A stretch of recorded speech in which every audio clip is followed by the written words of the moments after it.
Boa tarde, pessoal. Vamos começar aqui a sessão do nosso painel 21 no palco Meu nome é Rodrigo Martins, eu sou diretor-geral da Foraco Drilling Service e presidente da CBRR. Eu vou conduzir esse painel aqui como moderador com esse grupo top que eu estou aqui, meus parceiros, né, os palestrantes aqui, o Bernardo Viana, que é CEO da GE21, geólogo formado pela UFMG e com MBA na FGV, e atualmente é CEO da GE21, diretor da BPM e CBRR. A Gláucia, diretora executiva da GeoAnsata, geóloga, mestre em recursos minerais, doutora em engenharia mineral e diretora executiva da empresa. E nosso amigo João Luiz, CEO na Geosol, no Grupo Geopar, diretor executivo da BPM, engenheiro geólogo formado na UFOP, 31 anos de atuação no setor, especialista em engenharia de segurança do trabalho, formação em gestão de projetos, contratos, negócios, aí com um vasto currículo. E a gente vai trazer aqui, pessoal, um pouco da discussão sobre o momento que nós estamos vivendo aqui mundial nas commodities, que é um pouquinho perdido nessa papelada aqui. Como é que o Brasil está se posicionando em meio a essa nova onda de commodities, né? Algumas commodities atingindo preços astronômicos. A gente tem o caso do ouro, né? A gente estava brincando aqui que a gente não consegue acertar o preço do ouro, porque o preço que a gente colocou na nossa apresentação já não está mais valendo, já está mais baixo e depois vai mais alto. A questão de terras raras no Brasil e outras commodities, né, que o Brasil tem potencial. Algumas outras commodities que já passou um pouco a grande onda, mas que continuam aí sendo importantes no cenário mundial. E todo esse contexto geopolítico, como é que a gente está se enquadrando aqui como é que o Brasil está se enquadrando dentro de todo esse cenário. Então, os palestrantes montaram uma apresentação aqui que vai servir como base, trazendo muita informação bacana, e a partir daí a gente faz a discussão. E claro que, antes da gente começar, agradecer ao IBRAM, né, em nome aqui de todos aqui que estão aqui na mesa, aqui no painel, pelo convite, né, pelo excelente evento, bela organização, e a Bahia por nos receber mais uma vez tão bem, né? Então, deixo aí eu com a Gláucia, primeiro começando, né, Gláucia? Só peço desculpa que a apresentação vai ficar um pouquinho escondida aqui por questão de formatação, mas a gente, caso tenha alguma coisa escondida aqui, a gente fala aqui o que ficou atrás da gente. Obrigado, pessoal. Boa tarde a todos. Gostaria muito de agradecer ao convite do IBRAM. É uma mesa particularmente interessante de discussão. E foi muito providencial a gente participar dessa mesa logo depois do setor de investimentos. Então, acho que vai ser extremamente complementar para que a gente prepare os projetos, e é isso que a gente vai discutir muito por aqui, prepare os projetos para que, de fato, eles estejam nos momentos certos para captar o investimento. Trouxe aqui alguns números. Como o Rodrigo falou, aqui embaixo aqui do painel, talvez a gente não veja as fontes dos dados, mas isso vai ficar disponível. Também quem quiser outra informação, a gente compartilha depois.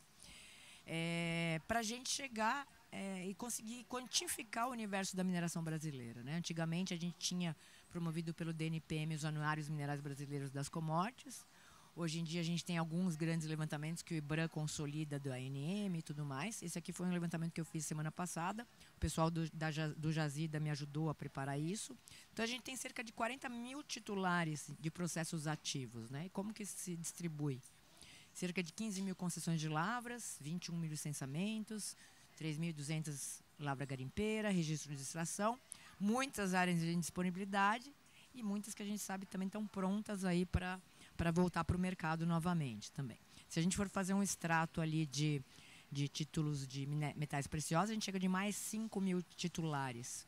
Então é um universo grande que a gente tem que também perceber a visibilidade que a gente quer demonstrar desse setor. a pujança do setor também para que os investidores consigam chegar nessas empresas de uma forma global, né? Nessa semana, nós preparamos, tem um QR Code ali no cantinho, não sei se vocês vão conseguir pescar, mas é o mapa do IBRAM, que nessa semana atingiu 150 mil visualizações, onde são pormenorizados detalhes das empresas de transição energética, ferro, fertilizantes e mineralizadores, ouro, que compõem 298 empresas de 85 associados do IBRAM, com 313 minas ativas e 244 projetos. Então, a gente tem essa distribuição aí também de a céu aberto, de minas subterrâneas e minas mistas, onde é possível a gente verificar como se distribui, principalmente em relação a essas commodities selecionadas que o IBRAM está monitorando. Também um trabalho que a gente avançou, quem quiser mais detalhe também dá para pegar ali no QR Code, nós estamos acompanhando o número das empresas listadas em bolsas de valores no mundo todo. São 26 bolsas de valores que os recursos dessas bolsas são desenvolvidos em projetos aqui no Brasil. Então, são 118 empresas hoje listadas, fora, que atuam aqui, em 274 sites brasileiros. Mais de 2.400 projetos minerais aí, sendo que 87 empresas, que são 74%, são júniors, que se enquadram por essa metodologia aí de júnior, médias e majors, de acordo ali com capitalização e fluxo de caixa e tudo mais, né?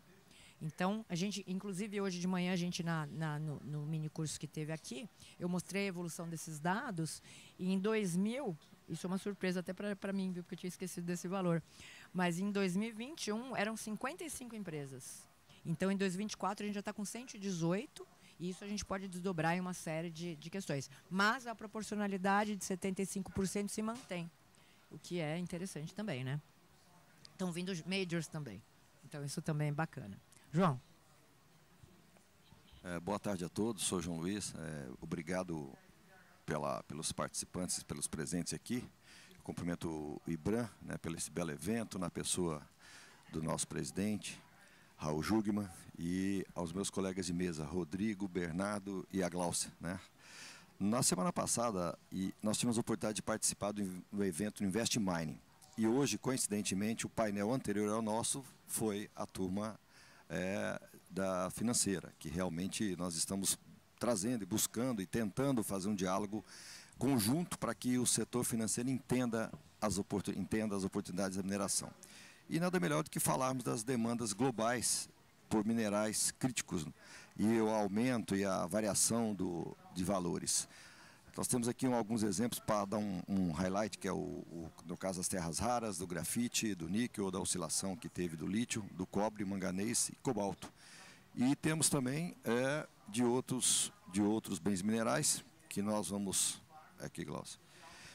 Que nós temos uma visão, né, de 2040, de que vai ter de necessidade do lítio na transição energética, quais os minerais que vão precisar nos avanços tecnológicos, silício, magnésio, titânio, dentre outros, e o de infraestrutura, ferro, nióbio e fosfato. Nós podemos observar que a variação é imensa, tem minerais que na realidade vão crescer, ter uma necessidade vão ter um crescimento de 5 a 12 vezes e vai ter um déficit de 40% do que é hoje em dia, como é o caso do lítio, dentre outros, o caso do titânio, crescendo de 1 a 3 vezes e vai ter uma necessidade de 30%, vai ter um déficit de 30%.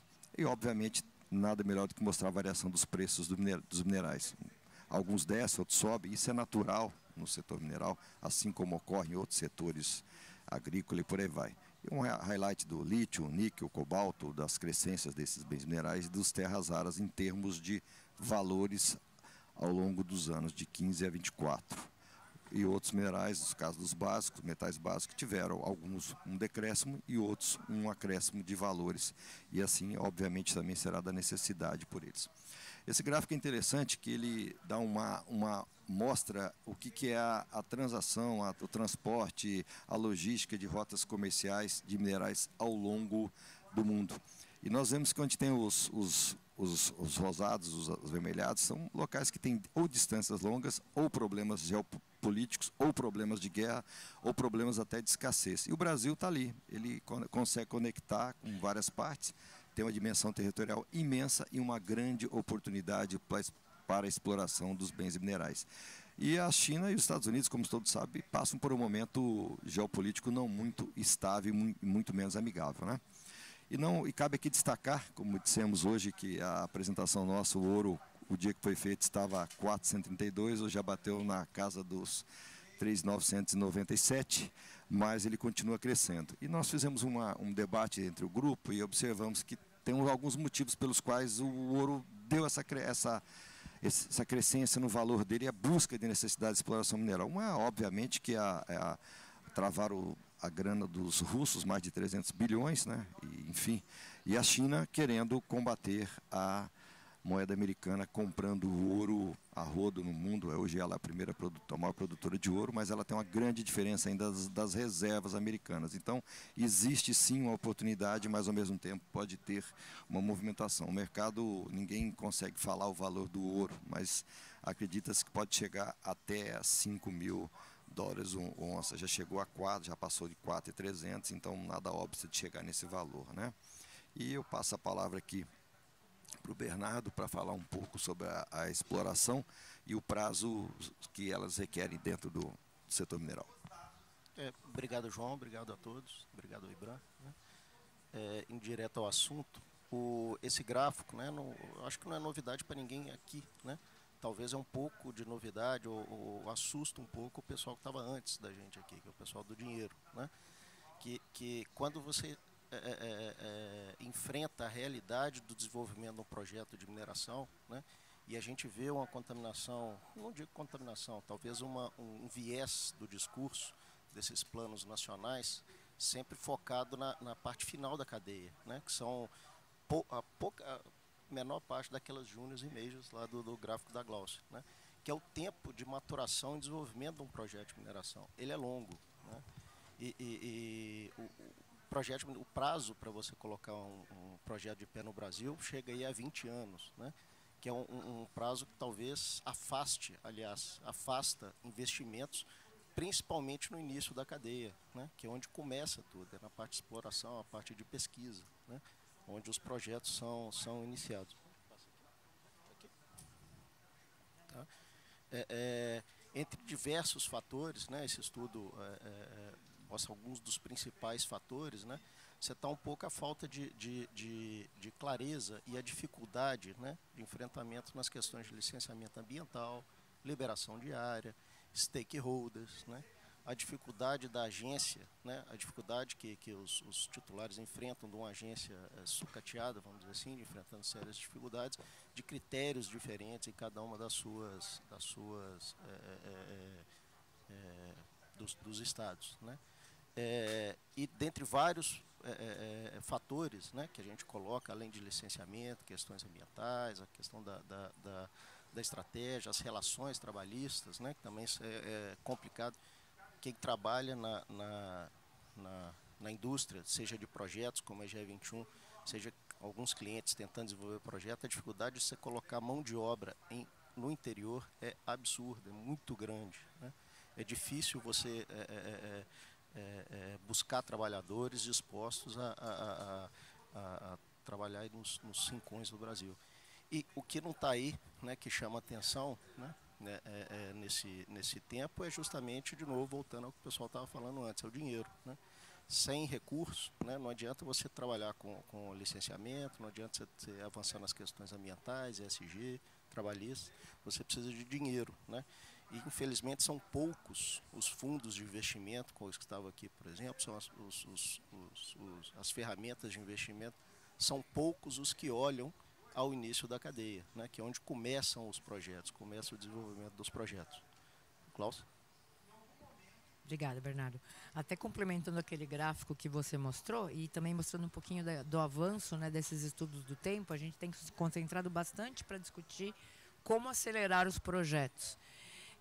Aquele primeiro dado que mostrava o tempo médio que demora um projeto para ficar pronto, entrar em operação, Ele levou em conta 127 minas no mundo todo. E aí o pessoal naquele outro gráfico discutiu por que cada um deles. E aí eles falaram que a América Latina já está com 65% de atraso nos projetos nesse cálculo que eles fizeram. A gente até pediu para eles compartilharem as minas que eles estão monitorando, para a gente entender bem a metodologia e de repente fazer isso para todo o Brasil. Vamos ver se funciona. E aí eu queria apresentar para vocês o lançamento do ciclo de vida do projeto mineral. O projeto de mineração está aqui, o encarte. O Vander está ali no canto, se alguém quiser depois da apresentação uma cópia impressa, tá? E a gente também está pela feira. Mas qual que foi a nossa intenção nesse documento, né? A gente conseguir coordenar em todas as esferas ali de comunicação as etapas da ANM, as tendências de mercado, o que já foi feito em trabalhos de recursos e de reservas, principalmente uma das atividades, predominância de mercado, fontes de investimento, e essas esferas em verde seriam as camadas de SG que já têm que ser desenvolvidas desde o início de um projeto. E aí, isso aqui com mais detalhe, né? Esqueci de falar, mas é como a gente lê o mapa aí. Mas o que é mais interessante é o seguinte: na hora que a gente coloca lá em cima no gráfico, que a gente demora mais ou menos, e aí o Bernardo vai me ajudar no dia a dia dos projetos que vocês apoiam os clientes brasileiros, né? A gente demora, então, 3 anos para fazer a pesquisa, que pode ser prorrogada por mais 3 anos. Então, 3 a 6 ali, depende do caso. Para a gente chegar a definir recursos, onde a gente também prepara os estudos conceituais ali. Na etapa de definição de reserva, então, quando a gente está fazendo também os desenvolvimentos, planos de desenvolvimento econômico, viabilidades, pré-viabilidade e viabilidade, a gente também pode demorar ali de 3 a 5 anos. Em outra esfera, que é onde a gente já está desenvolvendo mesmo o projeto, também de 2 a 5.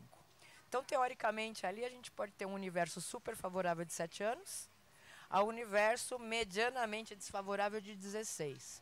Como a gente começa contando isso? Como é que a gente consegue partilhar essas etapas para, de fato, incrementar ali em ações, né? E talvez uma observação, Glaucio, e seria o ciclo, vamos dizer assim, ideal, se uma empresa começasse do início e terminasse o projeto na implantação, que é raríssimo, são raríssimos os casos.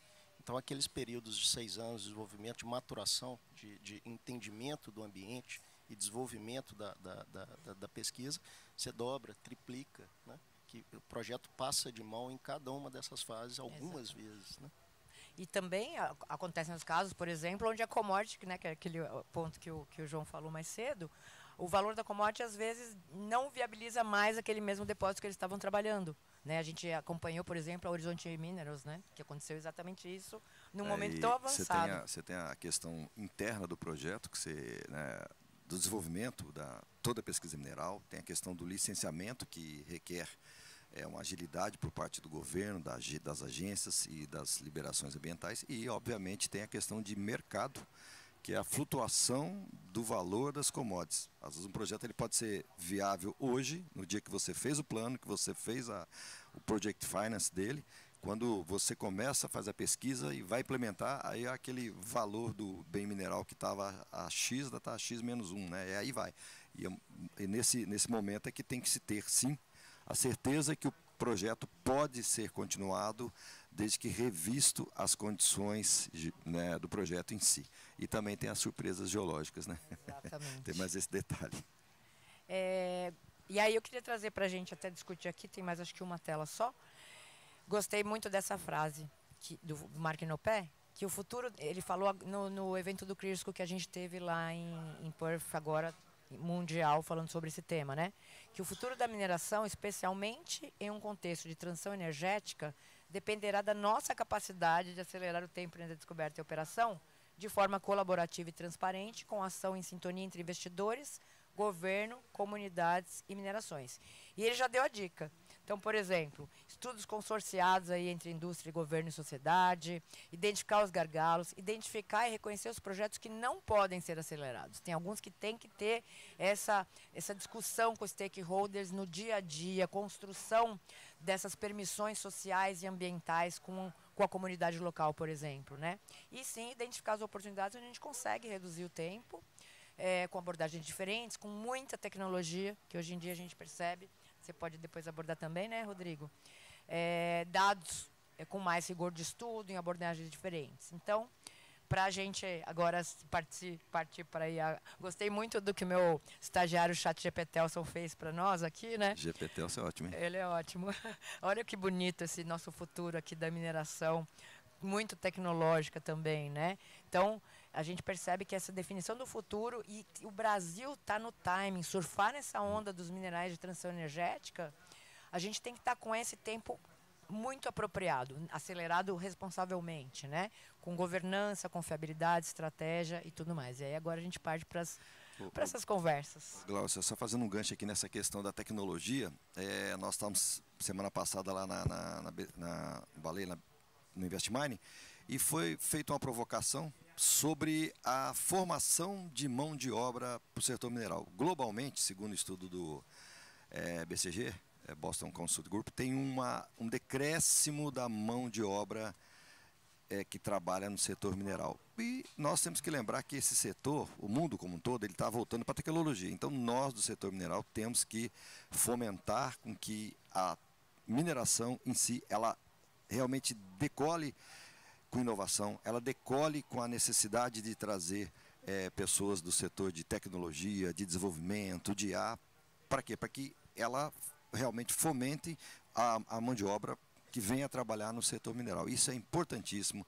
Nós temos que pensar, e por incrível que pareça, ontem eu vi um dos painéis, se me fala a memória do presidente do Gustavo Pimenta, ele colocou das 6 premissas da companhia da Vale, que era exatamente trabalhar com inovação, e esse é um dever que nós temos que fazer em conjunto e na base, desde as escolas, não somente falar entre nós, né? Porque falar entre nós nos entendemos, mas falar entre o público ao qual deve vir para o setor mineral, que nós temos que fazer. E por incrível que pareça, não sei se eu que estou ficando um pouco, não estou conhecendo com as pessoas, mas tem muita gente nova aqui no Expo Brand da Bahia, né? Isso já é um bom começo, e que se faça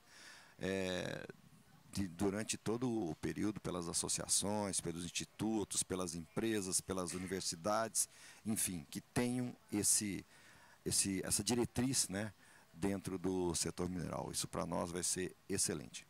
Você tocou num ponto, João, importante, as universidades, né?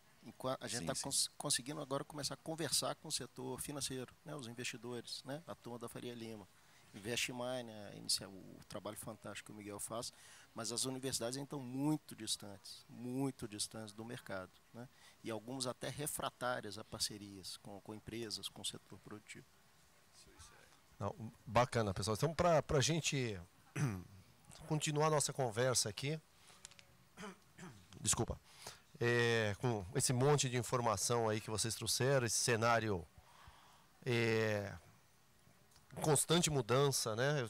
Enquanto vocês falavam, eu estava pensando aqui, me lembrando de alguns Exposibrands atrás, né? E indo 2 anos atrás, quando foi o ano que teve lá em Belém, terra rara a gente falava, mas não falava tanto. A gente falava mais de lítio. Se a gente caminhar 4 anos para trás, a gente não falava de terra rara. Os projetos de terras raras são novos. A gente falava muito de lítio. Hoje a gente fala pouco de lítio. Né? A grande onda passou, as empresas que conseguiram se estabilizar estão aí na luta diária. A gente tinha uma previsibilidade diferente para ouro, a gente tinha um cenário diferente para minério de ferro. Eu me lembro, pelas empresas que eu passei, a gente discutiu o que é um depósito de superior velho, o que é um depósito de grande valor, o que essas majors, as grandes empresas buscam, e tinha um conceito que era o depósito tem que ser grande o suficiente para sobreviver 2 ciclos de commodities. E o ciclo era estimado em 7 anos. O ciclo do minério de ferro, o ciclo do cobre, o ciclo do ouro. Hoje a gente não vê mais ciclos, né? A gente vê picos e baixas, e commodities que vão e commodities que voltam, né? E aí eu queria provocar a discussão aqui, dentro de tudo isso aí que mostrado, desse cenário, dessas mudanças, da questão geopolítica, do que a gente tem discutido, na visão de vocês, né? Aqui o grupo é um grupo que trabalha para as empresas, né? Tanto em vários níveis, né, de atividades, com muita capilaridade, trabalhando ao longo de todo o Brasil, inclusive fora. Como é que vocês veem a preparação, o que o Brasil está fazendo, né? O que a gente tem feito certo aqui no Brasil, que vai nos permitir sonhar ou concretizar, surfar tal onda, né? Como a gente sempre fala. O que a gente tem feito aqui, né? Citou o Invest Mining, que é uma iniciativa muito bacana, eu tive lá também semana passada, sensacional, mas eu queria ouvir um pouquinho de vocês, trouxer assim, de tudo que nós estamos fazendo, isso aqui nós estamos fazendo bem, e estamos no caminho certo aqui no Brasil. Depois a gente discute os pontos de melhoria. Queria largar aí, talvez, João primeiro aí. Bom, está começando na ponta, né? Essa pergunta, realmente, ela é ampla e bem representa bem o que o mercado mineral passa. Realmente os picos dos bens minerais e os ciclos dos bens minerais, né? Atualmente nós estamos passando por alguns picos de terras raras, pico do ouro e de alguns elementos como magnésio e dentre outros elementos que aí estão, cobre e os elementos da transição energética. Nós temos que ter eu vou responder mais em termos de reflexão, né, para nós pensarmos em conjunto, não simplesmente com base em dados.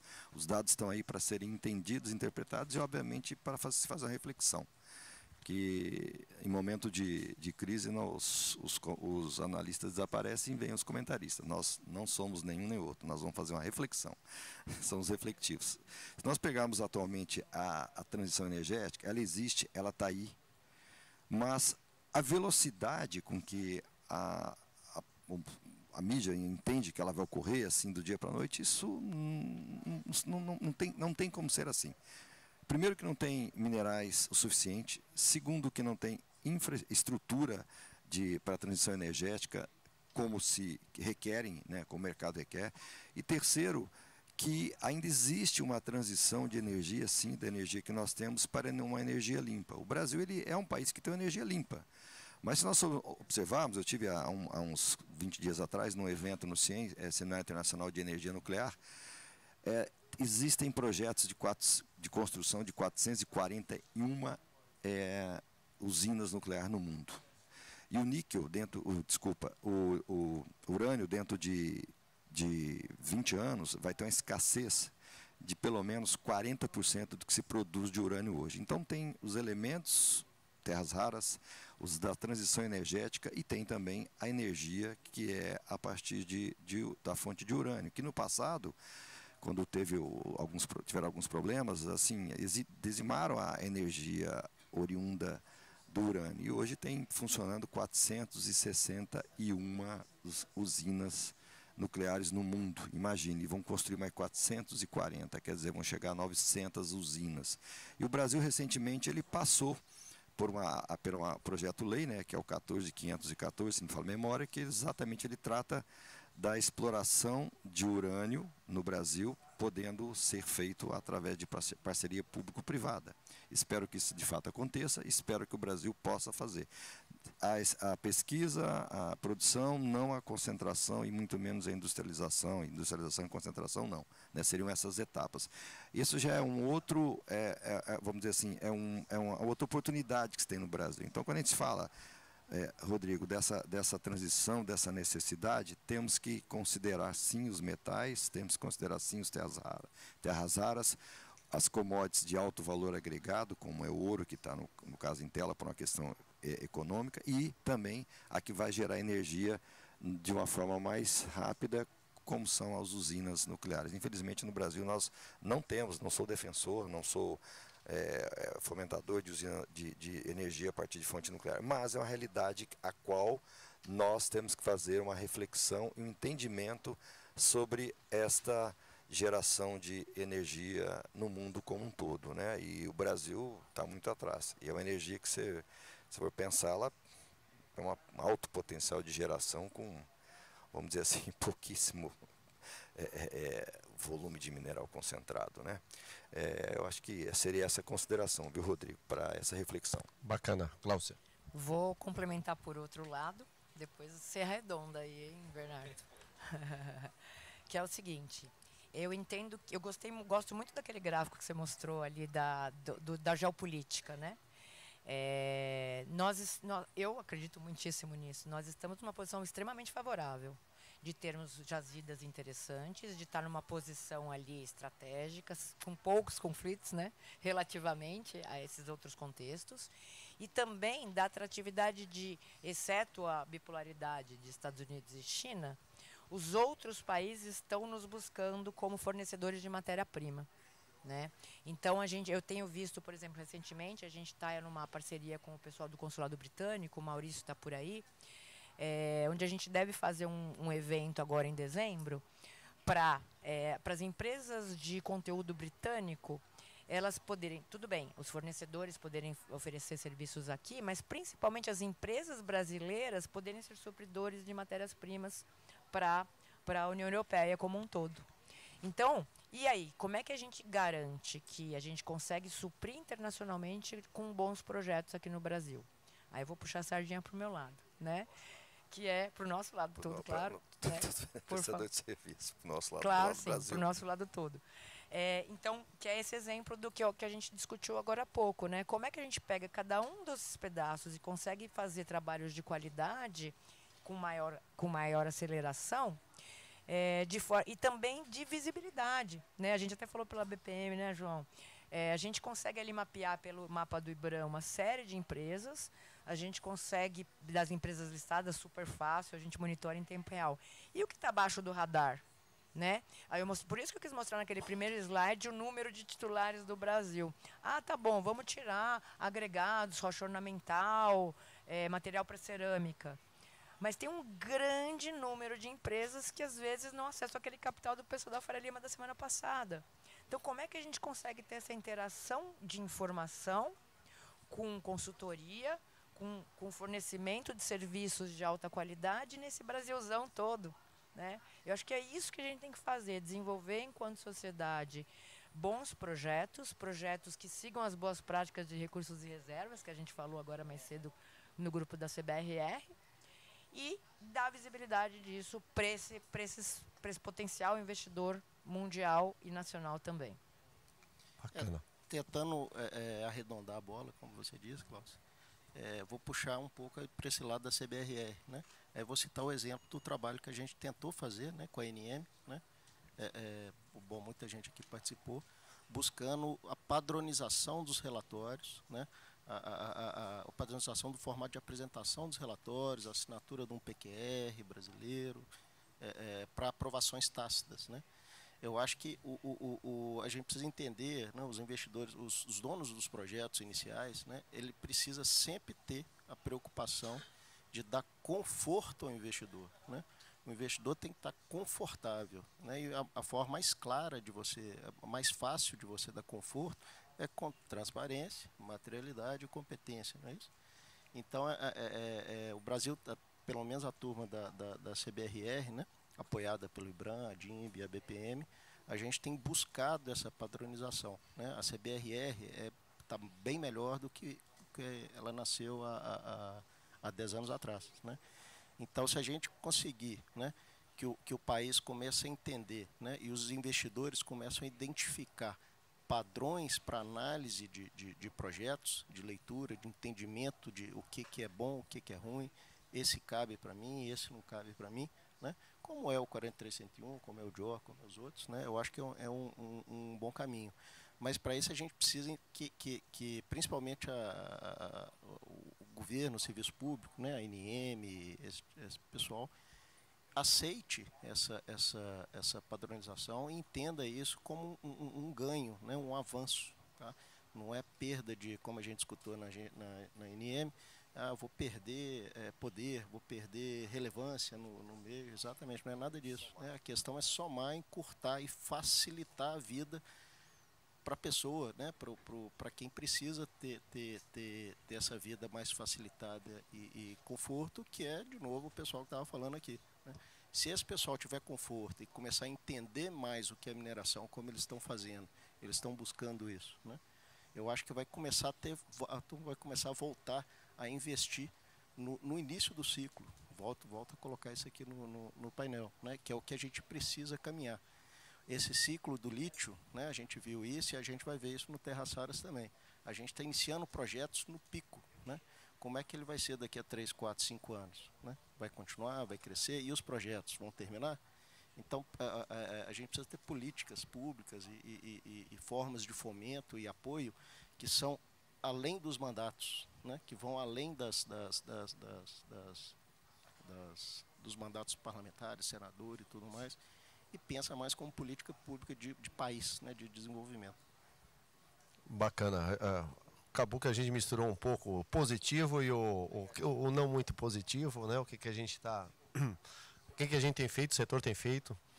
E eu gosto sempre de olhar para trás aí, não precisa ir muito longe, como eu falei, né? 4 anos, 3 anos. A gente viu a evolução semana passada no InvestMine, da discussão com os investidores, né? O interesse de quem tem dinheiro em apoiar projetos, claro, com uma série ainda de evoluções necessárias para criar maturidade, etc. A gente viu o Brasil virando um protagonista num assunto, né, de política internacional, que é o terras raras, a relevância. A gente teve uma nova corrida de requerimentos para terras raras, várias empresas, vários novos projetos surgindo, alguns evoluindo em velocidade muito rápida, né, tornando projetos super importantes, estratégicos. Essas são as coisas que a gente tem conseguido andar, né? Claro que é paralelo com as deficiências da agência, com os entraves legais, sempre as questões ambientais que a gente sempre discute, né? Eu queria até ressaltar, enquanto o João estava falando de mão de obra, né? Eu estou fazendo minha parte, pessoal. Mão de obra a gente tem que fazer minha parte. Meu filho vai fazer geologia, então eu sou um fornecedor de mão de obra para mineração. Então, se cada um fizer cada um tem a obrigação de fazer um engenheiro, uma geóloga, uma geóloga, um metalurgista, por favor, pessoal, senão nós vamos passar sufoco, essa é a realidade. Mas eu fiz minha parte, viu? Fui surpreendido uns 3 meses atrás. Quase não gostei, confesso para vocês. Mas muito bacana, né? Trazendo também como coisa boa aqui, né? O IBRAM fazer mais um Exposibram alternado, né? Pará e aqui na Bahia. Bahia que tem uma essência mineral muito forte, um estado super importante, o CBPM que desenvolve um trabalho brilhante, e a gente caminha ali, vê os estudantes chegando e botando capacete, colete, divulgando a mineração, né? Então é muito bacana e é isso que a gente precisa, né? Mas eu queria reforçar um pouquinho com vocês, assim, qual que é o que de prático nós temos que fazer, né? A gente representa aqui algumas entidades, tem vários colegas aí representando várias entidades. Eu faço um apelo, né? Foi citada a CBRR, para quem tiver interesse nos buscar. CBRR é uma entidade sem fins lucrativos, a gente trabalha muito, faz hora extra para a CBRR, como faz hora extra para a DIMB, o Marcos está aqui na frente, como faz hora extra para a BPM, né? Para a gente criar processos mais robustos, ter um grupo mais robusto, desenvolver o setor, né? Esse trabalho citado com o Belo Bernardo, junto com a ANM, etc., que infelizmente não foi para frente. Ou está stand-by, vamos falar assim. Mas o que a gente tem que fazer agora que não está indo bem? Eu queria ouvir um pouquinho mais de vocês, explorar um pouco mais isso. O que está mais na nossa mão do setor aqui? A gente sabe das questões estruturais aí. Mas o que mais a gente pode fazer até para a gente motivar o público aqui? Porque se a gente trouxer sempre o problema da ANM ou o problema das questões ambientais, a gente vai afugentar o investidor, a gente vai desanimar aqui, vai falar, não, esse negócio não dá. E na verdade dá, né? Dá. E o que a gente tem que fazer aí, pessoal? Eu tenho atuado muito, quem me conhece sabe que às vezes eu fico publicando um monte de coisa aí pelas mídias sociais, mas eu aprendi alguns anos atrás que eu, Gláucia, geóloga, diretora da GeoAnsata, a gente trabalha com excelência em dados geológicos, seja geotécnicos ou o que quer que seja. Aí uma vez perguntaram para mim, falando assim, mas o que você faz? Aí eu descobri que a gente pode dividir o mercado em 3 grandes grupos. Aquele que sabe, aquele que sabe que não sabe, e aquele que não sabe que não sabe. Né? Então, o que acontece? O que sabe, beleza. Já contratou a gente, né? Já contratou a GE21, já contratou vocês dois como prestadores de serviço também. Beleza, maravilha, o cara já entende um pouco do que a gente faz. E tem um grande grupo também que sabe, que não sabe, que fala assim, tá bom, eu ainda não preciso deles, eu ainda continuo fazendo caseiro, beleza. Mas a gente precisa educar o nosso mercado de uma forma grande. Eles precisam saber o que tem que ser feito. E aí eu concordo com o Bernardo nessa questão de disseminar a CBRR e a gente fortalecer o nosso ecossistema para que a comunicação chegue de fato no que tem que ser feito. Então, um exemplo que o Bernardo deu, a gente teve essa iniciativa com a ANM para pegarmos, por exemplo, as regras internacionais desses códigos, NI 4301, o JORC, a CBRR, pegamos a estrutura da tabela, segmentamos o que são coisas mandatórias, regulamentares, que a ANM tem que cobrar, por exemplo, num relatório final de pesquisa, num plano de aproveitamento econômico, num relatório de reavaliação de jazidas. Discretizamos isso tudo porque qual que era a intenção da ANM, que a gente espera que eles retomem, né? Em que um profissional qualificado que saiba atender essas práticas, ele faz conforme essas condutas orientadas e ele vai ter uma aprovação mais rápida, né? Então, tá bom, como é que a gente chega nisso? Disseminando com conhecimento. Então, eu acho que vocês como entidade, eu participo da Comissão de Desenvolvimento Contínuo da CBRR também, mas a gente também tem essa missão de educar o mercado. Dos dois lados, na verdade, dos múltiplos lados, né? Do minerador, que tem que fazer conforme a prática, do investidor que tem que entender o que ele está pedindo, da sociedade também que está envolvida nisso tudo. Hoje, esse mapa que a gente está apresentando agora do ciclo de vida, a parte de baixo, ela demonstra que desde a entrada do geólogo na área, ele tem que fazer um tratamento com a sociedade. Ele tem que verificar ali as restrições ambientais, por exemplo, suprimento de água, de energia e tudo mais. Então, eu acredito que é muito a gente reforçar sempre essa educação de mercado para o mercado da mineração interno, que a gente sempre fala, que a gente fala bem, né? Para dentro e para fora também dessa necessidade. E tem a questão também da persistência, né, Gross? Para você desenvolver negócio na mineração, seja como serviço, seja um projeto, você precisa ser persistente, né? Você tem que acreditar, você tem que avançar. E voltando ao exemplo da CBR com a ANM, o que a CBR fez, eu acho que foi totalmente acertado, né? Houve a decisão, tudo bem, a ANM não quer agora, quer parar, por motivos que não vem ao caso, mas o grupo teve a persistência, não, mas vamos continuar, já chegamos até aqui, vamos manter, vamos seguir esse padrão, né? Então, um pouco na linha de cada um fazer o seu papel, né? Olhar para si, ver o que você pode caminhar, empurrar um pouquinho para frente, tá? Eu acho que vai isso é perfil do brasileiro, né? O brasileiro gosta de acreditar, de tentar provar que está certo, né? Então, esse é um ponto positivo. Eu acho que a gente tem que reforçar isso aí. E a questão, o que a gente tem que aí sim elogiar, né? Por exemplo, a aquisição dos novos dados geofísicos, né? Por um lado elogia, por outro lado critica, né, João?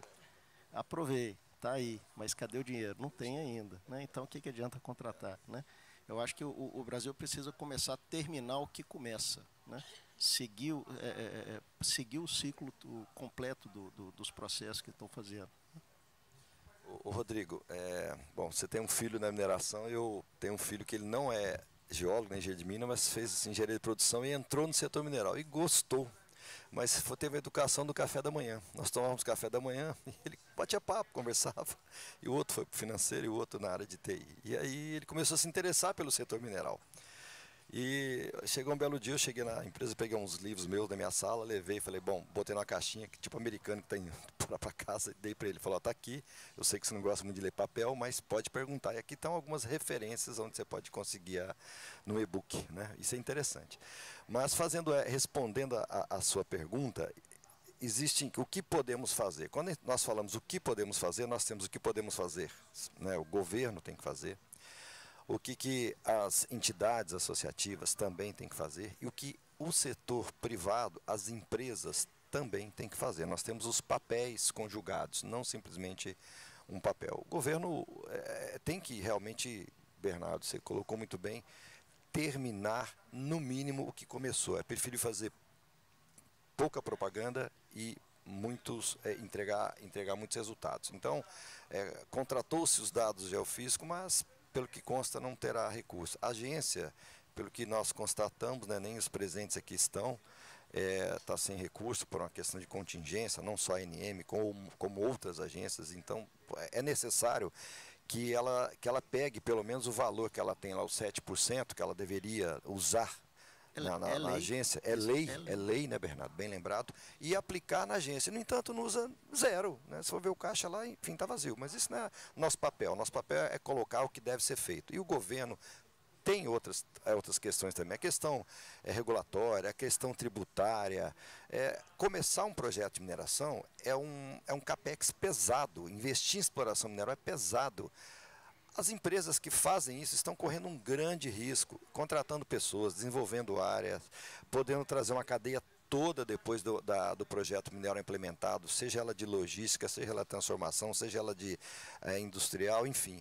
E ela deveria ter um incentivo fiscal para não ter as mesmas taxações, as mesmas cobranças, os mesmos impostos, como você está começando. Você só está colocando dinheiro, você não tira nada durante 3, 4, 5 ou até, como bem colocado aqui, até 10, 12 anos ou mais, né, esse projeto mineral. Então, essa do governo. E outra questão ambiental, uma padronização, não digo padronização, mas uma integração dos setores de licenças ambientais e que realmente prevaleça uma licença que foi dada. Um exemplo claro, demorou-se mais de 10 anos, se não falo a memória, desde 2014, 11 anos, para a liberação da execução de um poço. Não só isso não é problema do setor mineral, mas o problema de quem vai empreender precisando da licença, o poço da Petrobras no Amapá. E foi dado a licença para perfurar o poço e não para produção, caso encontre óleo lá no Pará. E isso aí, dentre outras questões que o governo deve fazer. Enquanto associações, nós temos que estar aqui sempre, né, com resiliência, insistindo, persistindo, como ocorreu um trabalho intenso em 2016, quando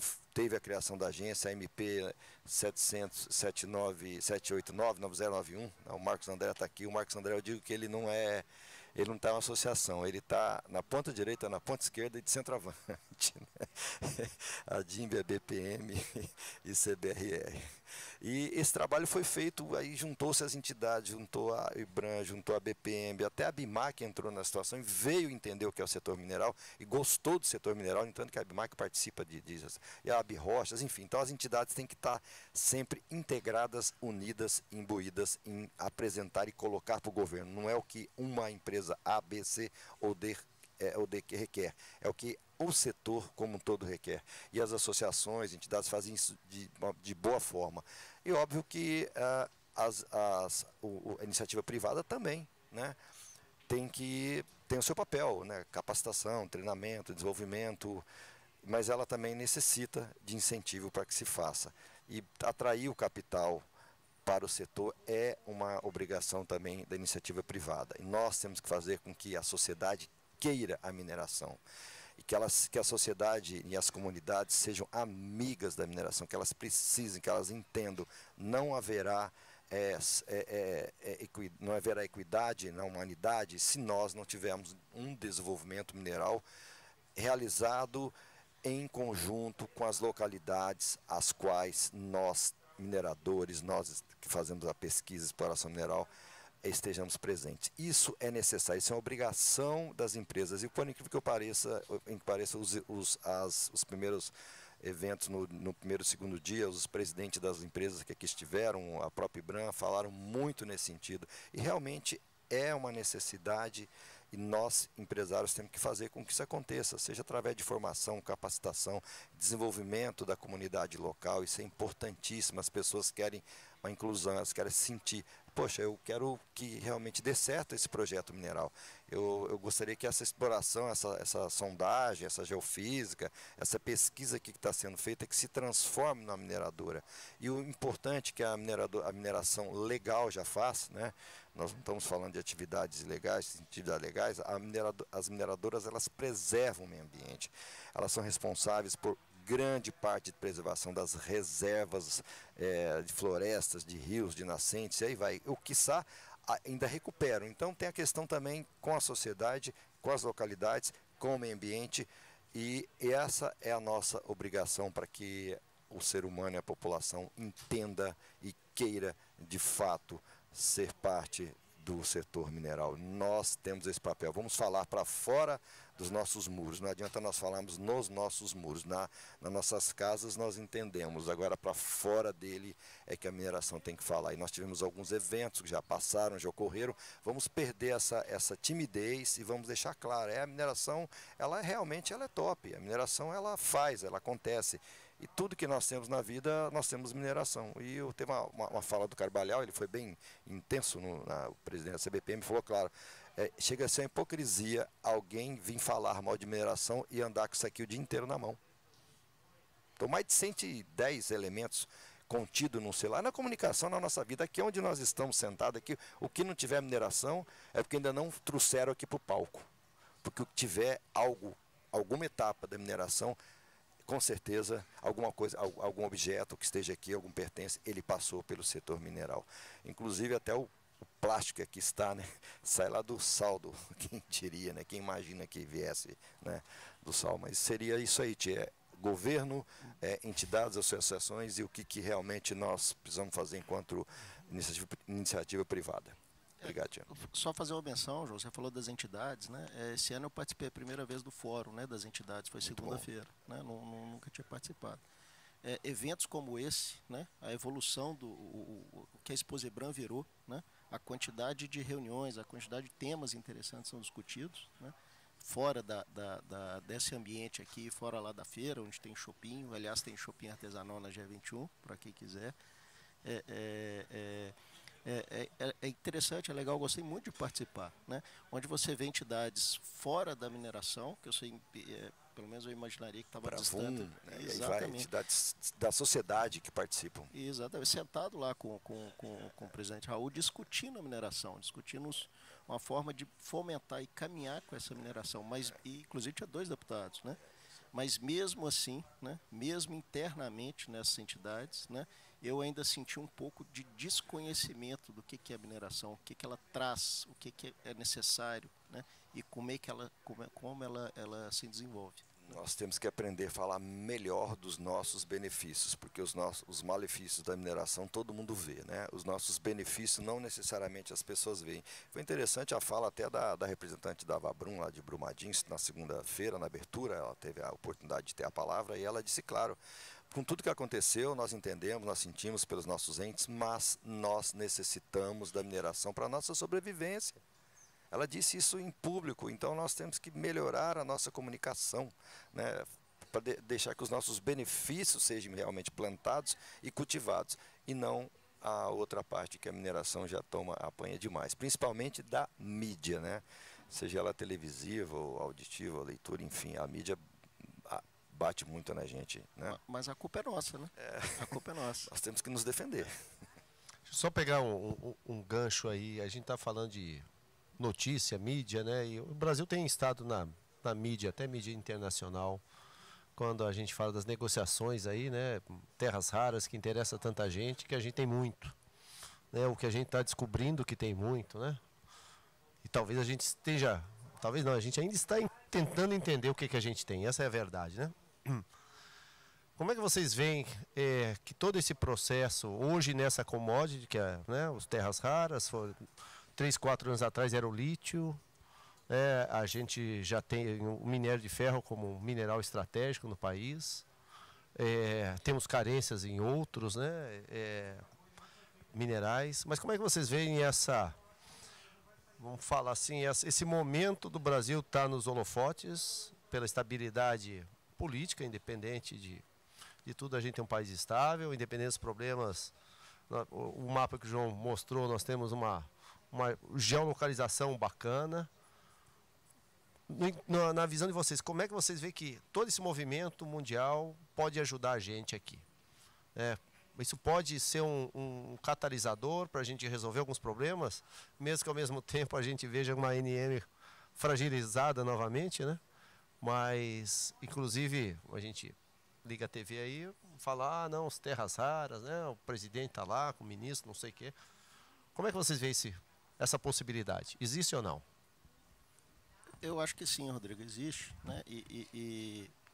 Isso é um ponto positivo, até ajuda, né, o desenvolvimento e a melhoria, né, da mineração no Brasil. Um exemplo, né, lá na empresa nós estamos, hoje de manhã eu contei 8, né, projetos de terras raras na fase de recurso IPEA, né? E na verdade eram 9. Teve um cliente aí que me chamou, pô, cadê meu relatório? Eu tinha esquecido dele, né? Então tem 9 projetos de terras raras, né? E a boa parte deles na mão de pessoas que há 3, 2, 4 anos atrás não pensavam em mineração, né? São family offices, são fundos de investimento, são pessoas que você não imaginava que estão investindo em mineração. Então a gente tem que aproveitar esses momentos, mesmo sabendo que são ciclos, né? E que talvez a boa parte ou a maioria dos projetos de terras raras em desenvolvimento hoje não vai surfar essa onda, né? Vai ser um segundo ciclo, né? Pelos 10 anos, 15 anos, 20 anos, mas a gente precisa aproveitar para trazer mais esse pessoal para aprender a mineração, ver que é um bom negócio, né? Desenvolver novos projetos, novos negócios, né? E trazer outras ideias, né? Um ponto muito positivo e produtivo que a gente tem nas reuniões com esses clientes que até pouco tempo não entendiam a mineração como um ponto, né, para investir, né, uma forma de se fazer dinheiro, são visões, né, e opiniões e questões diferentes do que a gente tem acostumado ao nosso discurso do dia a dia, né? Então, esse ponto desses projetos de terras raras, agora, depois vai ser magnésio, depois vai ser titânio e por aí, a gente precisa saber que a gente está surfando uma onda num pico, né? Que a gente não vai conseguir aproveitar desse pico, talvez do próximo, né? Mas trazer mais pessoas, né? E desenvolver mais projetos, né? Surfando essa onda, eu acho que é um ponto positivo, sim. Tu tá falando só até para antes de passar para os colegas, está me vindo um ponto, né? Que a questão das terras raras tem quebrado um pouco dos conceitos de províncias, né, geológicas, né? Então tem levado a exploração e talvez a mineração a locais que nunca se pensava, né, por não ter aquela afinidade para ouro, cobre, minério de ferro, para as commodities tradicionais, o que é muito bacana. Então assim está desbravando uma nova fronteira aí para regiões que não teriam aptidão, ou não, a gente não enxergava aptidão o potencial geológico alguns anos atrás, né? A gente está aprendendo que as terras raras, apesar do nome, não são terras nem são raras, não é isso? Exatamente. Até passou uma frase aí na apresentação que eu queria resgatar aqui, na fala do João, que era o seguinte: as fontes para 20% dos minerais críticos necessários até 2035 ainda nem foram encontrados. Então, tá, ok, a gente entende que nós temos deficiências de aerolevantamentos, o Serviço Geológico Brasileiro conseguiu já cobrir uma parte do território, tem feito muitos mapas de favorabilidade, mas a gente também está percebendo, principalmente com nesses novos produtos, muitas aspas aqui em volta, a necessidade de integração de informação, que é o que eu sempre discuto. Vamos dar um exemplo real. Nosso amigo Vessani, que trabalhou tempos atrás com cassiterita lá em Nova Roma, hoje é um projeto de terras raras da Clara, né? Olha a oportunidade que antes veio numa substância que depois vira para outra. Só que o que a gente consegue ver em alguns casos? Ok, a gente pode pensar em um sistema polimetálico, que você tem um interesse em uma substância que você não fez uma análise completa de tudo. Será que não é esse caso de uma visão mais coletiva e de compartilhamento de informações públicas também? As empresas, elas fazem a pesquisa, se elas tiverem interesse, elas dão continuidade, claro que os dados são privados, mas eventualmente se ela descartou uma área para uma substância, será que não é o caso dela divulgar publicamente o que ela fez? Às vezes, se ela não apresentou naquele timing para a NM, isso não fica disponível, né? Patrícia, estou vendo ela ali agora. A gente tem um grande sonho de fazer um banco de dados público, coletivo, né? Que junte dados da NM, junte dados do Serviço Geológico Progressivo. Hoje a gente teve no treinamento o pessoal da CBPM. A CBPM é um grande gerador de informações desde a descoberta ali, né? A gente está falando da aceleração do tempo e essa integração, né, de dados georreferenciados, com qualidade, dados que os laboratórios poderiam, por exemplo, compartilhar, tudo que seja público, claro, né? Mas será que a gente não consegue, de fato, ter um inventário da mineração, do potencial mineral, que ainda nem está na empresa privada, né? Esse potencial mineral que possa atender os minerais do futuro mesmo. A gente estava na ideia aqui de preparar a apresentação de hoje, né? O João deu essa ideia de a gente apresentar a flutuação dos preços das commodities, e a gente queria colocar na última tela a previsão da qual que vai ser a próxima bola da vez. Qual vai ser a Nem com bola de cristal, nem né? com bola Não de tem cristal. jeito. Mas e se a gente chat. pegar... nem com o chat, nem com o Jepetelson. Mas e se a gente, por exemplo, pegar, gerar essas favorabilidades, as áreas menos descobertas, porque uma pode suprir a cadeia da outra, né? Entender isso um pouco melhor. O professor Roberto Xavier Peladimbi tem sempre falado muito isso, né? De fomentar os estudos junto às universidades, junto às empresas de pesquisa mineral também. Enfim, segue aí mais umas Talvez contribuições. desenvolver mais o que a Bahia faz bem, né? Os mapas metalogenéticos das províncias, é uma boa ideia. Já existem projetos de terras raras que já não são mais terras raras, né? Eu tenho um cliente que já está pedindo para a gente olhar o galho, né? Não quer mais, eu não quero terras raras, eu quero o galho. Só Por o quê? galho. A demanda alguém pediu para ele, né? Exatamente. Então ele está desenvolvendo um projeto de galho. Exemplo claro dessa mudança, começa a se pesquisar um item, um elemento químico e vai para outro. É um projeto que a Rio Tinto tinha que ser público, eu vou dizer. Chegamos até a sondar no projeto, ele na região de Jequié, na Bahia, que ele acabou virando, hoje, é um projeto de terras raras da Brasil, Rare Earth, se não falo memória, terras raras, assim como o projeto de estanho lá em Tocantins, Goiás, e dentre outros projetos que existem em Brasil afora, né? Mas, Rodrigo, para realmente se desenvolver não só os terras raras, como outros elementos a serem pesquisados, explorados, de novo, nós temos que ter uma agência forte, uma agência que realmente tenha dados e informações para atrair.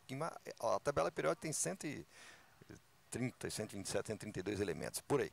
Imagina, a quantidade de prospectos, a quantidade de alvarás, de pesquisa, de decretos e guias de utilização e por aí fora vai, que tem que se tratar com o público como um todo. A Glaucia mostrou 39 mil, se não falar a memória, decretos ativos, 40 mil, aí você multiplica naquele alvará, naquele decreto, pode ter mais de 1, 2, 3, 4, 5 elementos, multiplica-se isso. Então, tem que ter sim uma agência forte, a Agência Nacional de Mineração forte, ela foi criada para isso, ela tem que ter recursos, tem que ter técnicos que façam com que ela dê de forma ágil e rápida as respostas necessárias para o cliente dela, que é o prospector e minerador, e um banco de dados. Isso seria um sonho, né, Glaucia? Tem uma área, você pesquisou, não quer, descartou, aquele dado tem que se tornar público. Você vai continuar fazendo a prospecção, a exploração mineral, a partir daquela informação que já existe. Inclusive, isso dentro da linha do tempo do projeto mineral, ela vai dar uma celeridade e, obviamente, melhorar a qualidade do dado a ser obtido e trazer uma jazida de fato bem conhecida. Isso é necessário ser feito, mas nós temos que ter a parte da agência forte, tecnologia, dados, informações, e o setor poder, através de uma entidade, né, associativa, o que é que o valha, ter essa informação pública, essa informação que ela possa ser consultada, essa informação que possa ser trabalhada, né, Glaucia? Seria nisso aí. Queria até fazer uma cutucada aqui para as nossas empresas de fornecimento de sondagem, aqui que são concorrentes complementares Eu e sou amigos, moderador, viu? Eu não né? posso não entrar pode? no embate aqui. Hoje não. ele está no Desculpa. papel de moderador. Mas é importante, até se vocês quiserem fomentar alguma pesquisa, a gente pode arrumar um pessoal de formatura da universidade e tudo mais. Interessante, Tá? Glaucia. Olha só, De é uma- conclusão de Um curso. trabalho de conclusão Olha, de nós curso. temos aqui presente o presidente da Fundação Vitor Decast, seu Chaves. Então é agora mesmo que eu vou vender o projeto para Vamos arrumar vocês. uma confusão para ele. Cadê o Chaves? Olha só. Vocês podem me dizer quanto custa o metro de sondagem no Brasil? Né? Vocês têm Olha, isso, claro que vai depender Entrega de uma aí, série. João, entrega aí que eu vou baixar o meu. Eu falo, Olha, eu falo. tia, como você- 1.100 e 1.080. Olha lá. Não, mas espera. Olha como esse custo X, né, Barato, né, por Glaucia? metros. Vamos ser sinceros, é um valor, isso está Vamos há mais aumentar, de João, 30 vamos anos. aumentar. Quando eu comecei a trabalhar Então. na sondagem, você convertendo isso para dólar, o valor deve ter tido a inflação em dólar de uns 3, 4, 5%. Pois Se é, teve. mas olha o que só. melhorou foi a produtividade e a tecnologia. Então, né? olha só como você agregou em produtividade e tecnologia, e aí você continua vendendo o metro de sondagem. Ok, aí uma empresa grande, por exemplo, uma dessas majors, ele ainda coloca o profissional que vai fiscalizar a sondagem, aí você tem o banco de dados que vai gerar o dado em tablet, tecnologia, Aí você tem o trabalho que vai para o galpão de testemunhos, tem toda a descrição do testemunho, descrição geológica, geotécnica, você tem a amostragem, você tem os controles de qualidade, aí você manda para o laboratório retorna, você tem um galpão que você arquiva com qualidade para ter rastreabilidade e tudo mais. Qual que é o verdadeiro custo do método de sondagem? O valor do método de sondagem? Quando fala em método de sondagem, você está falando do modo do testemunho. Isso tudo já existe, uma execução toda. Nós temos um trabalho que é feito nesse sentido, desde o boletim eletrônico até a entrega da análise química, né? Nós temos essa cadeia toda. E pós-análise química, a geotecnia. Mas quando você vai fazer realmente esse levantamento de todo esse custo, a sondagem dentro de um projeto mineral, o valor dela passa a ser um quinto desse valor total. Muito menos, porque você tem menos de um quinto, um oitavo desse valor, e olha lá. Aí quando você coloca profissionais, banco de dados, certificação, registro, blá, blá, você multiplica por 8, 10. A sondagem ela passa a ter um valor baixo. Então é importante se fazer, sim, para se conhecer e para se certificar, que a única forma de certificar uma reserva é através de sondagem. Ontem teve a apresentação até do Dalmo interessante, ele falando sobre um item, e no final ele passa o filme que fala sobre o ouro, né? Quando criaram, né, as certificações lá na final da década de 80, a febre do ouro, né? E aquele filme ele retrata claramente, o nome dele em inglês é Gold, claramente o que faziam e o que é feito hoje. E hoje o que se faz custa pelo menos umas 10 vezes só o valor da sondagem. Então eu vou mandar um projetinho lá para a Fundação Decast para a gente. Está rolando venda de serviço aqui ao vivo. Aqui. Desenvolvimento de trabalho para o público. E como a gente perceber, como a gente acelera os projetos. Esse é o ponto, eu acho, sabe? Isso aí. E segurança, né, Bernardo? Porque o Bernardo prega muito a CBRR em relação à segurança dos dados, da informação, de forma que o investidor tenha garantido o que ele está lendo, né, Bernardo? Primeiro que ele entenda o que ele está lendo, o que ele está comprando e que ele tenha confiança nisso aí. Essa questão dos dados, João, tem uma vez na época da COF ainda, a gente começou a levantar, né? Quando a gente fala da NM ou qualquer outra entidade pública fornecer os dados ou fazer um big banco de dados, esses dados já são públicos. Talvez não empresas grandes que ainda são de capital fechado, como por exemplo a Bemisa, do Marcos, mas quem quiser pegar os relatórios da Vale, de qualquer projeto, vai na Bolsa dos Estados Unidos, está lá, está disponível. Que é listado, né? Então aqui não está disponível, mas lá está. Todas as júniors são obrigadas a se comunicar com seus investidores. Então esses dados já existem, talvez uma forma de organizar isso, né? de juntar essas informações, integrar isso num pacotão é uma boa ideia. Eu acredito que os pequenos não vão ter problema nenhum em divulgar essas informações. Da pequena vem a média, vem a grande. Não tem grande mineradora, ela não começa grande. A mineradora ela começa com uma júnior. Então as júniors é que são as fomentadoras, sementinhas das médias e grandes mineradoras. Elas que correm aquele risco, né? A turma vai lá e pum! E aí nascem as médias e as majors minings. A gente está caminhando para o final aqui, a gente tem 8 minutos aqui para fazer o fechamento, e a ideia desse painel, pessoal, não era trazer notícias, né? A maioria de vocês conhece muito bem o setor, conhece bem os desafios. É a gente provocar a conversa, né? Falar um pouquinho da nossa visão. Alguns comentários podem ser vistos, pô, de novo esse papo da NM, mas é a nossa realidade, a gente tem que combater isso eternamente. E outros problemas que a gente tem, que a gente não citou, né? O que foi citado rapidamente, questão ambiental, infraestrutura e para lá. Mas tem muita coisa que está na nossa mão, né? As entidades têm papéis fundamentais de puxar. A BPM tem feito um trabalho sensacional, a DIMB também, o IBRAM excelente.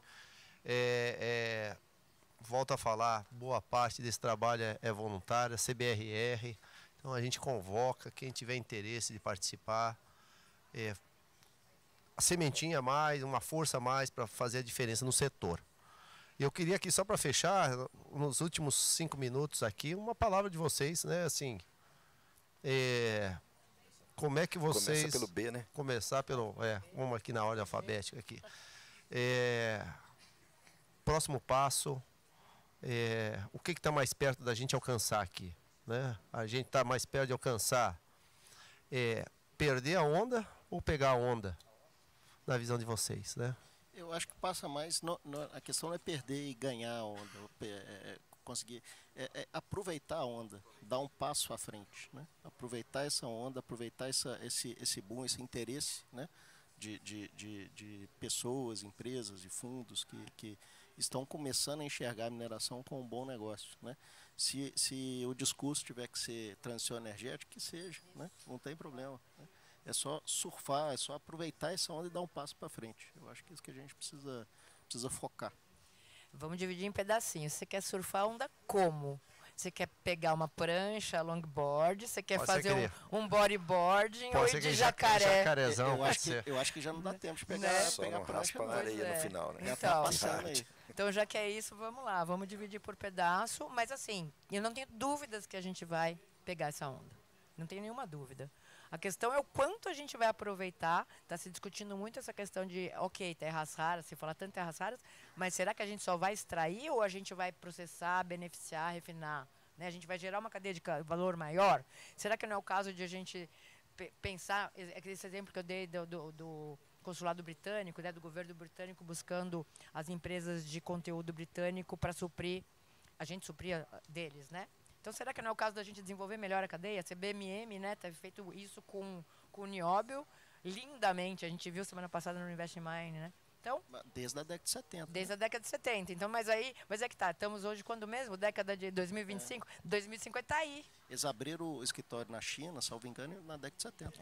Pois é. E foram fechar o primeiro negócio em 2009, na auditoria até que a gente fez. Isso aí. Vamos pegar uma marolinha para ficar pronto para o tsunami, né? Daqui a pouco a gente chega lá. Ô, Rodrigo, surfar é buscar aumentar o comprimento da onda, né? Para poder surfar bem. Eu acho que nós temos várias virtudes e defeitos. Não sei se otimismo é defeito ou virtude, dependendo do momento. Mas nós temos que ser otimistas e fazer com que esta onda realmente vá. Quando a gente fala em apertar a ANM, é demonstrar, colocar. Eu dou como um belo exemplo, inclusive acabou de passar aqui, né? O Carvalhal da CBPM é uma companhia baiana de pesquisa mineral que ela desenvolve, ela faz mapeamento geológico, ela faz aerogeofísica, ela faz levantamento, ela faz um trabalho há 52, 53 anos, se não me falha a memória, e ter esse exemplo também nos demais estados, ou quiçá na própria federação, com o Serviço Geológico Brasileiro, com o SGB, né? Então é o Serviço Geológico Brasileiro, a ANM também tem que ajudar, a ANM tem que fazer o papel dela, não somos só nós, né, prestadores de serviço, só os empresários, os investidores que têm que fazer com que essa onda tenha um comprimento bom, que o Brasil está aí, está todo mundo querendo vir no Brasil, o Brasil não tem problema político com os demais países, tem uma boa aceitação, tem uma boa relação, isto é um diferencial que está na ponta do momento, e nós temos que saber aproveitar. E isso não se faz sozinho, se faz com as instituições. Mas essa onda só será surfada se essa tríade, né, governo, associações, entidades né, e principalmente também o setor privado tiverem integrados de uma mesma forma. Criasse agora a Comissão Nacional de Mineração, com 19 ministros, se não me fala a memória, né, frente. E nessas 19 ministros tem que chamar os empresários, tem que chamar representantes das entidades. Eles é que fazem do lado de cá com que a coisa aconteça. Então, para surfar essa onda tem que ter uma integração. O governo só ele não tem como fazer o papel dele, porque do lado de cá tem um entendimento e a necessidade, e do lado de lá tem outro. E quando às vezes você conversa com políticos, tem políticos que eles querem ajudar, deputados, os senadores, mas é quando o tema não é de curto prazo, para dar voto, ele às vezes não se interessa. E o Bernardo colocou muito bem. O ciclo mineral, ele não tem o mesmo período de um mandato político. O mandato político, ele tem 4 anos. Dependendo do Senado 8.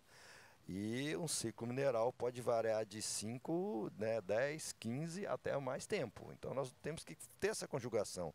E a classe política também tem que entender, falar, olha, eu estou fazendo para o meu país, eu estou fazendo para que realmente, de fato, possa ser levado à frente esse projeto e não simplesmente na gestão do político naquele momento. E é isso que nós devemos ter de pensamento e reflexão para poder surfar essa onda para o Brasil. Não é a onda nossa do momento, é a onda de agora, é a onda daqui para frente, é a onda que vem nas gerações futuras. Né? Como colocou, você está fazendo um projeto agora para colher lá em 2050. O político está pensando hoje, não deve. Então tem que ter a pressão das entidades na classe política também nesse sentido, viu, Tchê? E aí essa onda ela vai ser mais longa, ela vai ser sustentável, nós vamos poder surfar de boa forma. Seria isso aí, Rodrigo. Bacana, a gente tá quase que pontual. Queria agradecer vocês aí, bate-papo bacana. Convoco todos a participarem das entidades da CBRR, a BPM, IBRAM, a DIMB, né? A Gláucia está com material para distribuir também aí. A gente só vai fazer junto, pessoal. Não podemos separar, não podemos... a gente tem que criticar, mas a gente tem que trabalhar junto, o setor, o poder público, as entidades. E é esse o caminho. E bacana. Agradeço a todos aí pela paciência e obrigado aí. Abraço. Valeu, Tchê. Obrigado aí. Obrigado a todos.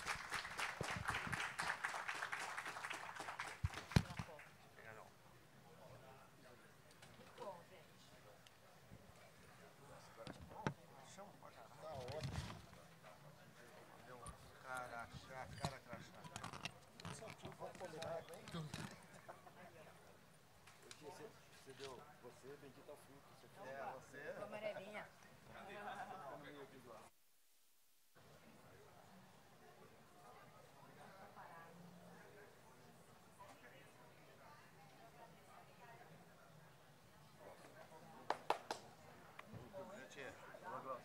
Bacana o bate-bola, hein? Tudo que nós